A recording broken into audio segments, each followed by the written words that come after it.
Hello students, let's begin with unit 4.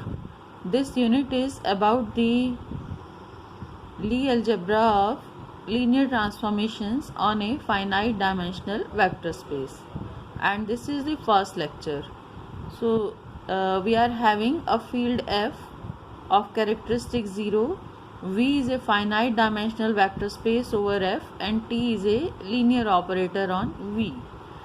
Now the trace of the linear operator T is defined to be the trace of the matrix of T in some basis B of V. Now trace of a matrix is the sum of the diagonal elements of the matrix. So this TB equal to alpha ij, this is the matrix of T in a basis B of the vector space V. So trace of T is the sum of the diagonal elements of this matrix. So it is summation I equal to 1 to n alpha ii. Now it is known that if rho i's are the characteristic roots of the operator T, then trace of T is also equal to the sum of all the characteristic roots of T.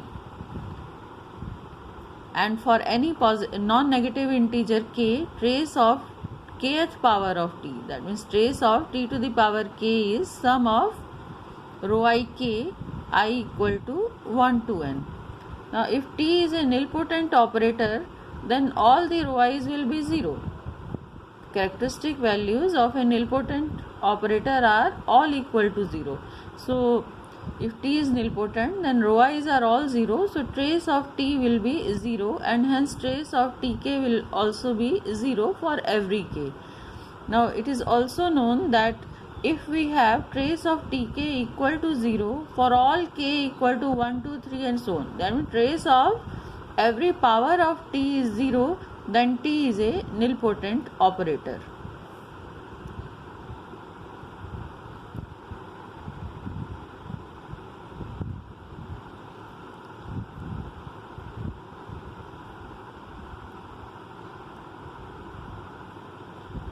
Now this is the first lemma. So we have that V is a vector space over a field F of characteristic 0. T is a linear operator on V such that T is equal to summation I equal to 1 to R AI BI, where AI's and BI's are some linear operators on V. So T is a finite sum of the commutators AI comma BI. AI comma BI is AI BI minus BI AI. So T is sum of these Lie products I equal to 1 to R AI comma BI. AI BI are linear operators on V, and it is given that T comma AI is 0 for all I equal to 1 to R. T comma AI is 0 means TAI minus AI T is 0. So T is commuting with every AI. And we want to show that T is a nilpotent operator.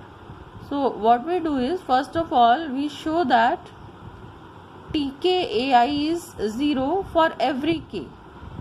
That means every power of T commutes with AI for all I equal to 1 to R. So this we prove with the help of induction. We apply induction on k.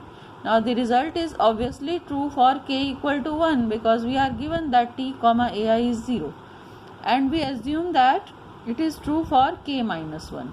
So Tk minus 1 comma AI is 0, and now we find out what is Tk comma AI.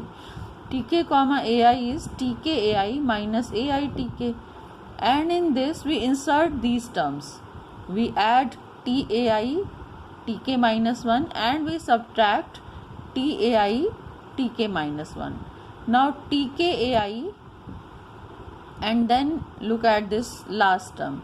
So TKAI minus TAI Tk minus 1, take T common.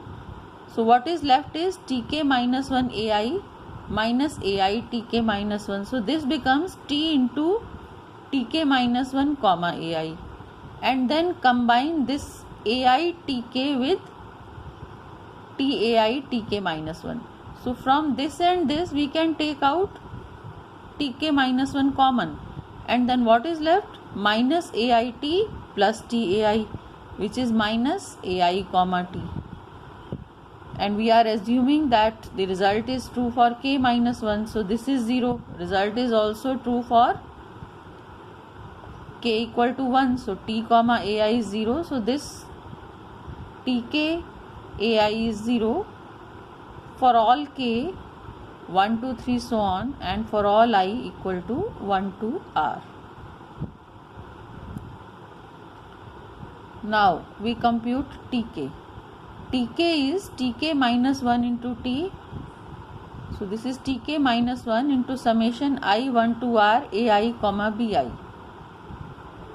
So this is Tk minus 1 summation I1 to R AI Bi minus Bi AI. So Tk minus 1 Bi AI is written here, and Tk minus 1 into AI, we replace this by AI into Tk minus 1, because every power of T commutes with every AI.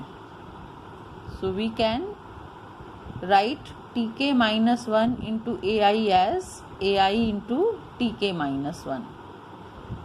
So this is equal to AI comma Tk minus 1 Bi summation I equal to 1 to R.